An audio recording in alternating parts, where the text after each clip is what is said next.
Uzaktan yabancı gibi bakarım, bakarım.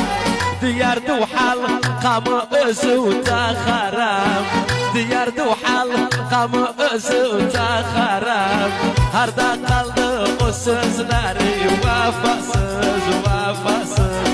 Harda kaldı o sözleri vefasız, vefasız. Dağlarda lala kalsın, kuş uçuşumla kalsın. Dağlarda lala kalsın, kuş uçuşumla kalsın.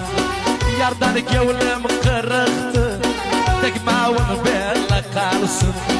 Yardan gevlim kırıktı, tekmağın bella kalsın. Hayatım şirinim severim seni.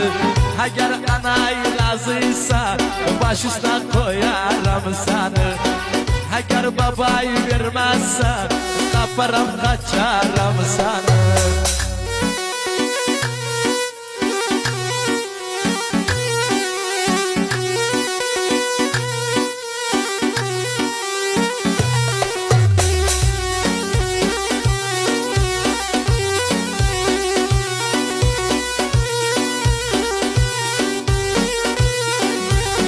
Ay